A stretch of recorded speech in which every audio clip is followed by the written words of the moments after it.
Hey up, welcome back YouTube to what I'm hoping is going to be a great addition to the channel.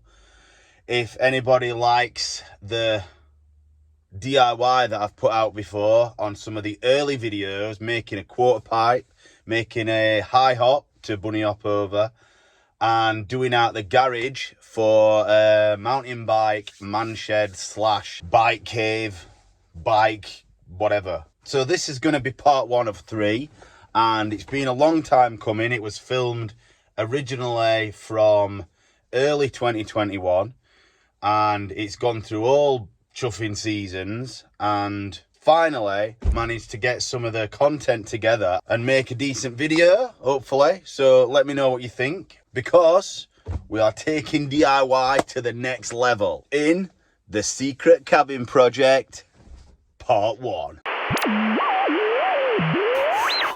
Whew, what? Hey, hope. Hey, hope. Welcome back to the Midpack Rider channel. This is my old mate Will, and he loves plants, trees and flowers. So he came to me to help him design and build a secret cabin at his little Yorkshire hideaway in the middle of the plants, trees and flowers. But where do we even start? Let's find out. Based on the shape of the entire plot marked on the boundary line, there was a lot to take into account before we could see where the cabin would go. Only some of the land was flat enough. There was the old wooden shack already sat there, plenty of trees that kept the site enclosed and needed to remain in place. So after some thought, Will decided the most suitable place for the cabin was on the east side of the plot, taking into account his future plans for the surrounding plants, wildlife and a natural swimming pool. This would harmonise the appearance of the cabin in its setting and create a sense of zen. Get in!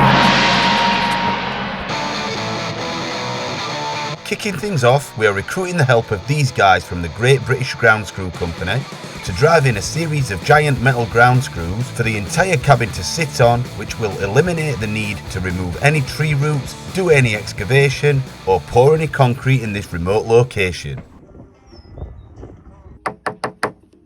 Now that's done, I can crack on with the building from the base up with the floor. Consisting of a double beam around the perimeter and joists at an even spacing to take the flooring, all with 170 by 47mm C24 timber, and for US viewers that's 2x7. And when Will finally finished his cup of tea, he decided to lend me an hand. Nice. Using 2 beams around the edge formed a 4-inch flat surface to support the base of the outer walls, and now everything is secured to the ground screws. It was time to get down and dirty, because here comes my old mate Alex, who's got plenty of experience when it comes to erections like this.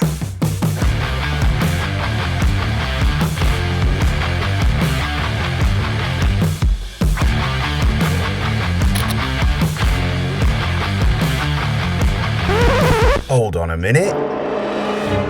Something's wrong. This temporary prop was to imitate the max height of the walls and the eaves of the roof at the point where the cabin bypassed one of the 2 trees. So the first 2 sections were too big. This was the lowest we could go, and would we even fit a gutter on?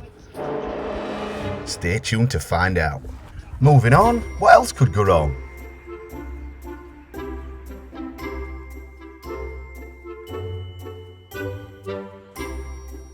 Based on the fact it's early January, pretty much anything, especially snow. But are we going to let that stand in our way? Of course not, we're from Yorkshire. We practically invented grafting in cold weather. Be right.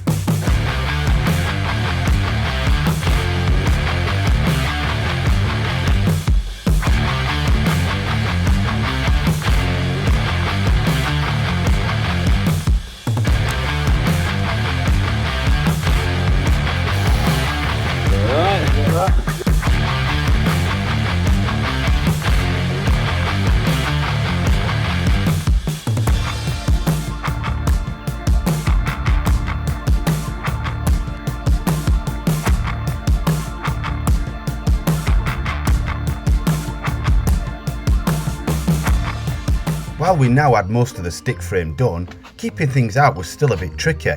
But as Will was a bit of a Jedi when it comes to vegetation, it was only fair that he trimmed his own bush.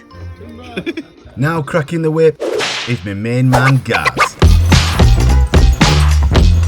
With his mad skills in building timber roofs, Gaz, with a little bit of help from me and Will obviously, soon made light work of the pitched roof structure for the cabin, consisting of 150 by 47mm or 2x6 common rafters and notched at mid-span, spaced at 400mm or 16-inch, a double ridge beam bolted up with temporary props ready for the oak purlins later in the build. All cut, fixed at a 25-degree pitch and back home for tea in a day. Go on, Babby!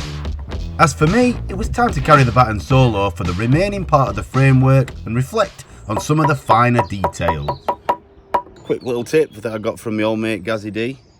If you've got a piece of wood that doesn't quite line up with the piece below that you're screwing into, like for this wall plate, it's a little bit twisted. This side's flush, that side's flush. Get your screw ready in the top to fix in. Put another screw on the side, get your hammer, pull your hammer down, see that?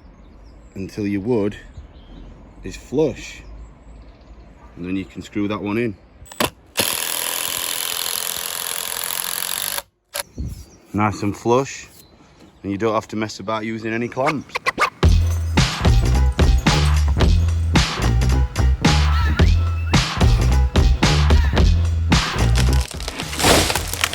After a good couple of hours of loading out while the sun was shining, the flat roof section was underway, which also consists of 6x2 timbers spanning across the shortest width of the cabin over what will become the bedroom and the bathroom.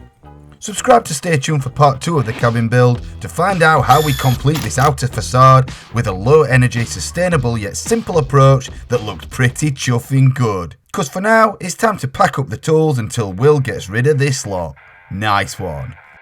Coming up in part 2, back at the cabin, as the cold, dark, icy, bleak winter months finally fade away, we manage to spring forward with the site in full bloom. Will gets stuck in to keep us on a tight schedule. See what I mean? It makes you rush and do it, doesn't it? Productivity. And Alex and myself install insulation made from wood,